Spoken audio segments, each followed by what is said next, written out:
Hey everyone, I'm Paul, also known as Pabro. And I'm Andre, also known as Meddler. Today is May 4th. May the 4th be with you, if you observe. I observe. Alright, anyway, we're here to talk about Season 2, Act 2.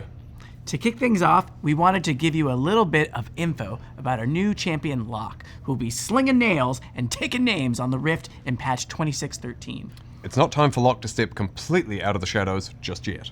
But let's just say that if you're a fan of assassins who offer high burst if you get your setup right, Locke might be your next main.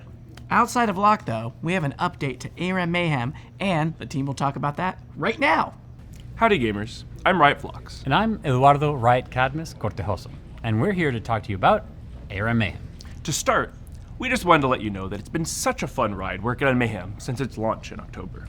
You've all been playing a ton, and we've had a lot of fun watching your highlights, like being the tiniest little Twitch and living your ultimate rat life. We're also working on some planned updates for 2026 right now, and have just started talking about what 2027 could look like as well. Speaking of which, let's talk about the update that will be going live in 2612, as well as some of our longer term goals for updating Mayhem moving forward.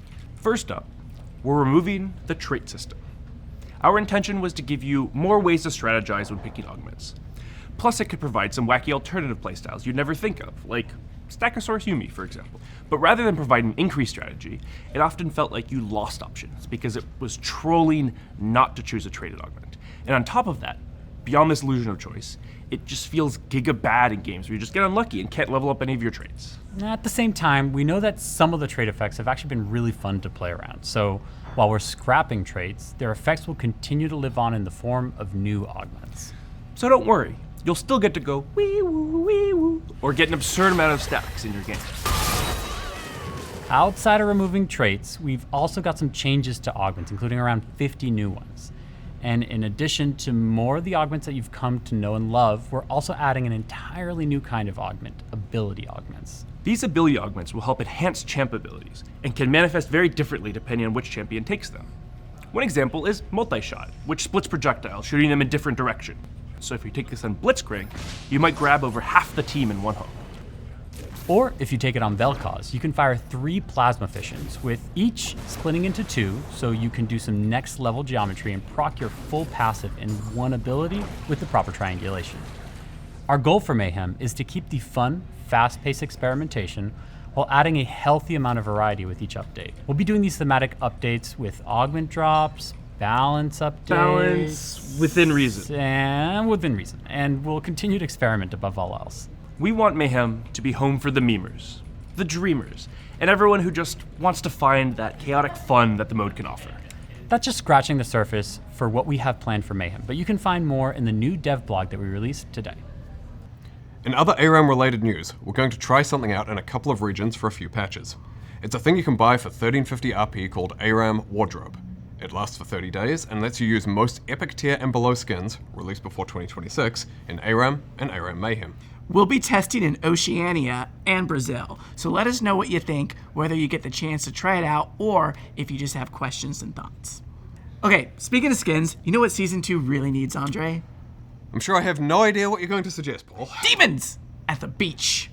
Hui, Brand, and Prestige LeBlanc will be coming out in the Sinful Shores skin line in patch 26.12. And after that, we'll have High Noon skins for Akshan and Locke, as well as Broken Covenant skins for Aurora, Shen, and Jin, who will be our MSI RevShare skin. Then in July, we'll have the 2025 World's Winners skins, and our Victoria skin for Season 2 will be everyone's favorite knife cat, Rengar. All right, shifting gears a bit, we want to talk about a new, old, experimental rank queue that we're trying out. Ranked 5s will be running at set times on weekends from June 26th to September 6th. We know that for a lot of you, playing as a full 5-stack is how you most love to play League, and we want to explore more ways to give 5-stacks shared competitive experiences outside of Phlox, which isn't always against full groups. Although you'll need a full group to queue, you won't always have to use the same group every time, so you're free to play around which of your friends are online, rather than needing to pre-schedule with your squad. And if your group has a pretty wide range of ranks, don't worry. There won't be any restrictions on group ranks, so you'll be able to queue with any of your friends. Now, you might be wondering, why just set times on weekends? To get a really good ranked 5s experience, we need to match equal skill teams together. When we previously had ranked 5s as a queue that was on all the time, we didn't consistently have teams of similar skill queuing up at the same time. That led to some pretty uneven matches, which caused people to stop queuing up, further exacerbating the problem.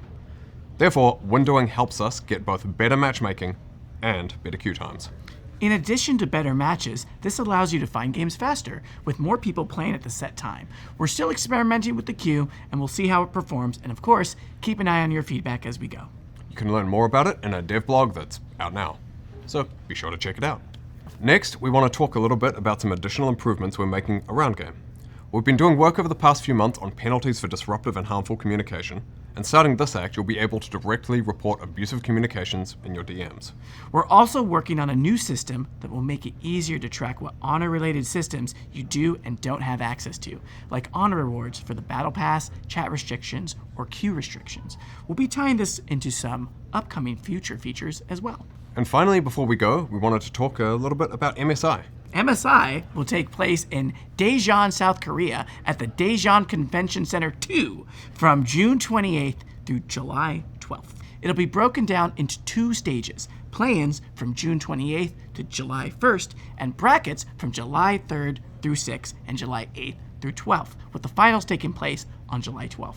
Play-ins will use a 4-team double elimination format, after which the top team in each group will qualify for brackets. The 7 teams that skip play-ins are the first seed from each region, as well as BLG, who of course won first stand in Brazil earlier this year. If you're attending in person, keep an eye out for some of the dev team who'll be attending the Fan Festa. Be sure to come on over and say hey. You'll be there, right, Paul? I sure will, Andre. So if you see me, don't be shy. Come on up and say hi. Love the rhyme. Thank you. We'll also be doing pick'ems and crystal ball for MSI this year. So start thinking about your picks before they open on June 17th. And be sure to tune into finals, where we'll have a sneak peek at some of what we have coming for season 3. All right, that's it for us today.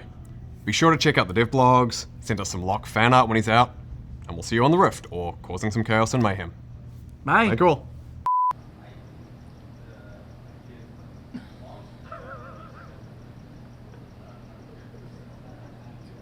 Okay.